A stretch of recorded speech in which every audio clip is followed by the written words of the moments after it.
Salut, dans cette vidéo, je vais te présenter un tutoriel sur BandLab. Alors, c'est vraiment très simple. Déjà, BandLab est une plateforme qui te permettra de pouvoir concevoir et créer des musiques extraordinaires. C'est un peu comme un réseau social dédié entièrement aux musiques. Donc, et pour pouvoir directement avoir droit aux fonctionnalités de BandLab, tu vas d'abord devoir te connecter ou créer un compte BandLab. Donc, c'est vraiment très simple. Tu vas juste entrer ton adresse email et ton mot de passe pour pouvoir directement t'y connecter. Maintenant, on va voir la plateforme en elle-même. Ici, on peut voir que ça ressemble un peu à Twitter ou à Reddit. On peut voir des publications de d'autres artistes et on pourra même voir des morceaux de musique qu'ils auront publiés. Par exemple, on peut venir cliquer ici sur un morceau pour l'écouter. Et c'est tout simplement un morceau fait par notre créateur avec des tags, avec des hashtags, avec des likes. Donc, c'est possible de liker une photo ou bien de liker une publication musicale de quelqu'un. On peut aussi venir cliquer sur le compte de la personne pour partir directement et pouvoir s'abonner pour avoir d'autres musiques de la personne.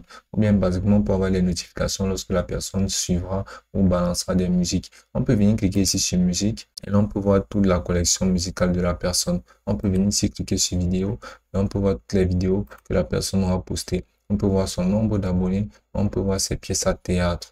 Donc maintenant, on va pouvoir entrer en arrière et on va pouvoir continuer à explorer basiquement tout le fil d'actualité de la plateforme de BandLab. Maintenant, on peut voir aussi la section des vidéos tendances en venant cliquer ici. Ce sont basiquement des vidéos comme les shorts, un peu comme TikTok. Donc là, tu peux voir le format des vidéos. On peut tout simplement venir retirer le son et là, on va venir lancer la vidéo. Là, tu peux voir comment la vidéo est, tu peux voir le nombre de vues de la vidéo, tu peux voir les commentaires et tu peux tout simplement appuyer sur le bouton du bas pour changer de vidéo. Donc, on peut voir que ça défilera et ça passera à la prochaine vidéo.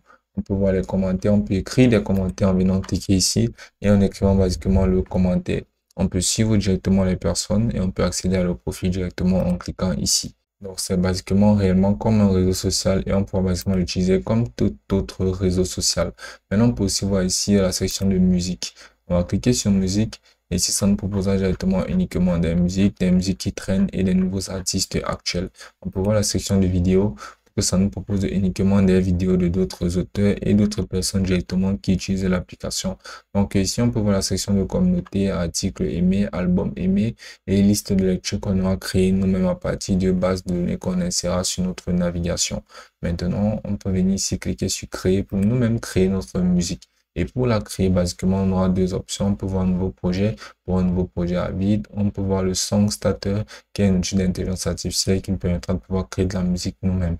On va venir cliquer ici sur nouveau projet. Mais c'est basiquement pour des professionnels ou bien des personnes qui sont déjà habituées à la création de musique. Donc, pour le coup, sur cette vidéo, on va utiliser le Song Starter, qui est l'intelligence artificielle en cliquant dessus. Maintenant, pour procéder, on va tout simplement venir cliquer ici là sur entrée lyrique. Et là, on va maintenant entrer notre idée. Donc, on va se laisser inspirer, entrer exactement ce que l'on voudra. Par exemple, on peut entrer, génère-moi une musique rap avec des paroles percutantes. Donc, on va venir entrer ça ici. On va cliquer sur allons-y. Maintenant, ça chargera de nous générer l'idée de musique en elle-même. Et maintenant, on va apprécier le résultat.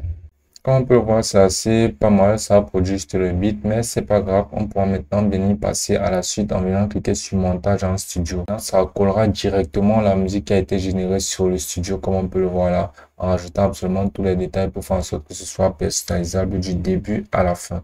Donc maintenant, on va se servir de ça pour pouvoir maintenant déplacer des éléments. On va pouvoir ajuster certains bricoles, ajouter des basses et ajouter même des paroles.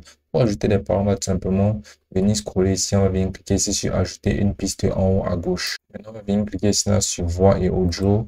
Et maintenant, directement, ça lancera un audio en utilisant notre microphone. Donc, on pourra voir ici la catégorie classique, bio, grande, harmonie et autres. Donc, ici, on peut voir le patch. On va mettre au volume qui nous conviendra le mieux. On pourra personnaliser ici l'auto-pitch. Maintenant, on va venir paramétrer notre micro ici en cliquant ici et on va sélectionner notre micro pour le coup. Maintenant, on pourra scroller ici là pour faire monter directement la piste. Et là, si on souhaite fermer ici, on va cliquer ici sur la croix.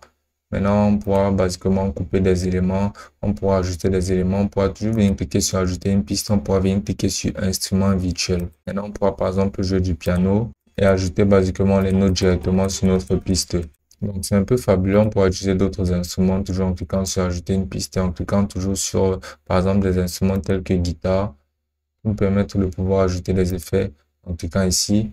Et là, on pourra cliquer ici, là, par exemple, sur EQRM3.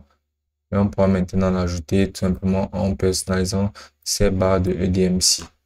Alors, parce qu'on pourra personnaliser, c'est vraiment plus intuitif pour les personnes qui sont très expérimentées dans la création de musique. Et une fois que ce sera fait, on va venir cliquer ici sur publier. Pour pouvoir le publier sur la communauté, on va donner un nom du projet, une description et on va pouvoir cliquer sur publier. Il y aura bien sûr des paramètres avancés pour pouvoir donner beaucoup plus de détails. On pourra mettre par exemple le contenu explicite et autres. On va venir cliquer sur publier et ce sera aussi simple que ça.